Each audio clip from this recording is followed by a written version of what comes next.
मेरे अध्यापक बनने के आकांक्षी ईटीटी और बीएड के सभी साथियों को हिंदी गुरु योगी सुरेंद्र की सिंह की तरफ से सत श्री अकाल, प्यार भरी नमस्कार।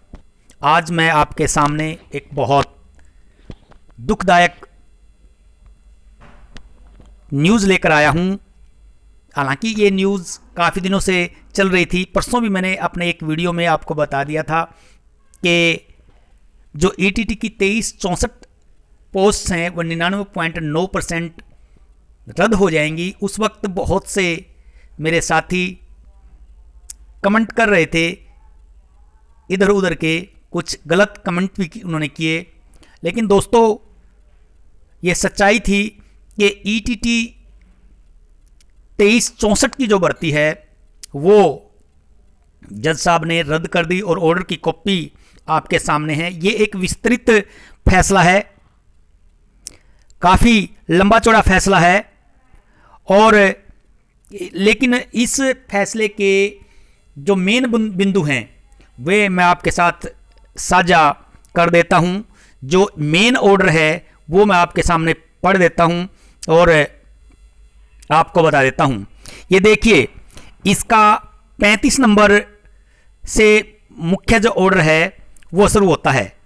The impugned selection criteria specified in the advertisement granting weightage of 0.5 marks for higher qualification was inherently flawed with incurable illegality. ये कहते हैं कि जो एडवर्टाइजमेंट में 0.5 मार्क्स मैक्सिमम दिए गए हैं वो गैर कानूनी है। Still further, in view of rule 4, the selection has to be made on the basis of recommendation by the board. On the other hand, selection process is being carried out by the recruitment director without any lawful authority. Therefore, the whole exercise is patently illegal. कहता है जो सारी की सारी ये भर्ती प्रक्रिया है यही सारी की सारी इलीगल है, अवैध है, गैर कानूनी है।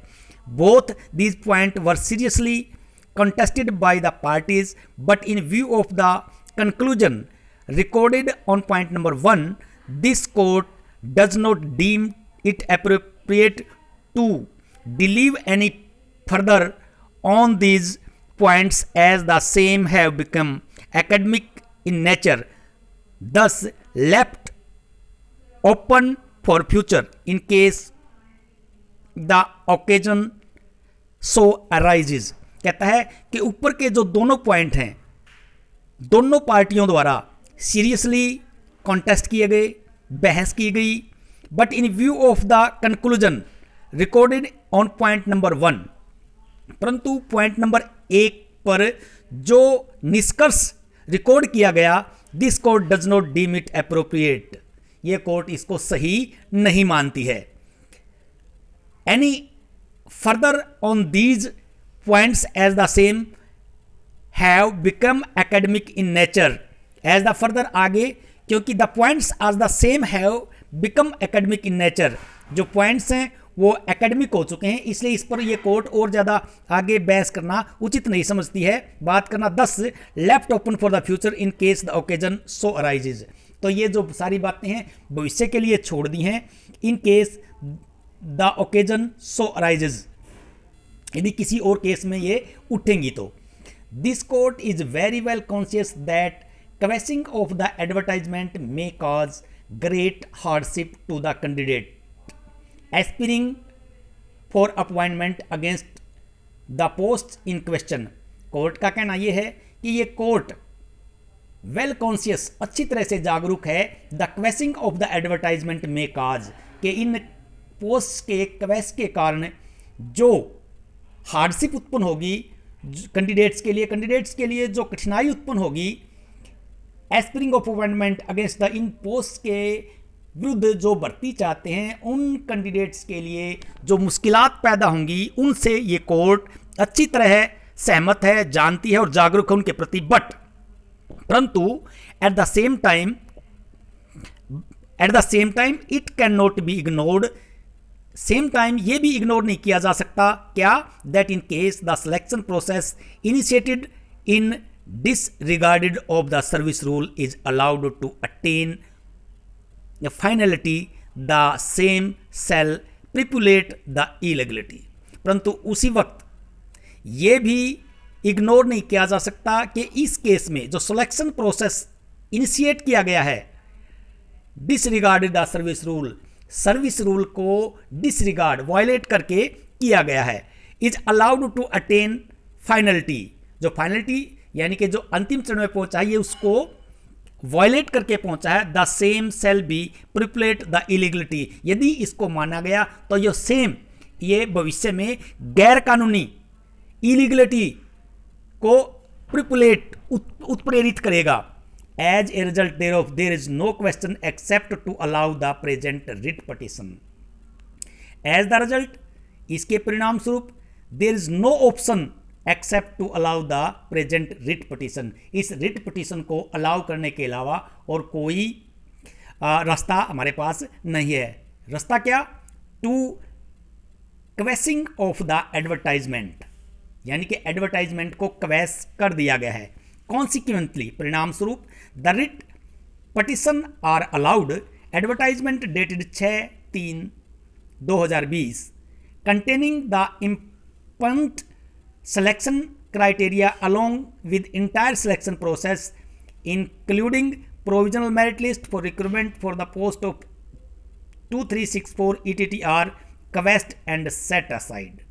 इनको सारी जो प्रोसेस हुआ है उसको कवैस किया जाता है और एक तरफ रखा जाता है और एडवर्टाइजमेंट को कवैस किया जाता है।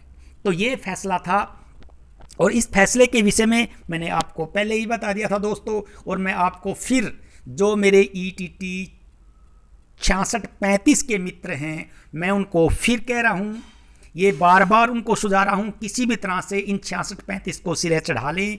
और 6635 को सिरे चढ़ाने के लिए दोस्तों आपने बहुत मेहनत की है और आप अब भी मेहनत करें, लेकिन जो मेहनत अब आप कर रहे हैं उस मेहनत की कोई आवश्यकता नहीं है। अब मेहनत की आवश्यकता है आप अपने कोर्ट, क्योंकि सरकार हर हालत में चाहती है कि ये भर्तियाँ सिरे चढ़ें, लेकिन आप लोग प्रोटेस्ट और इन पे ज़्यादा ध्यान दे रहे हैं, कोर्ट केस की तरफ ध्यान नहीं दे रहे।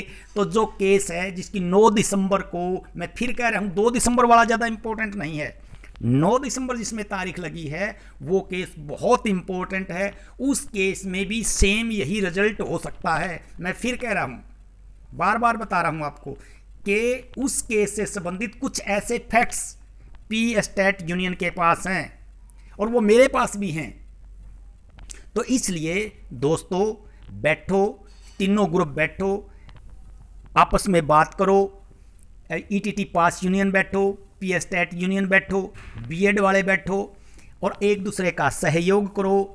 पी एस्टेट यूनियन और ETT यूनियन आपस में बैठो, टेट पास वो बैठ के आपस में बात करो और बात करने के बाद ETT 6635 को सिरे चढ़ाओ ताकि वो केस उठा लें और आप लोग उनका सहयोग करो कि एक तो ये पोस्ट और कुछ और 1000-2000 पोस्ट निकाल के री एडवर्टाइजमेंट करें, पी एस्टेट लेके आप उनका पी एस्टेट लेने में सहयोग करो, वो सारे केस विड्रा कर लें और बीएड वालों को मदद करो कि बीएड की पोस्टें निकल आएँ। तो इस प्रकार बैठ के सरकार ये चाहती है कि आप बैठें, बैठ के बात करें और बात करके समाधान निकालें और जल्दी से जल्दी 2 महीने के अंदर इस सारे प्रोसेस को पूरा कर लें।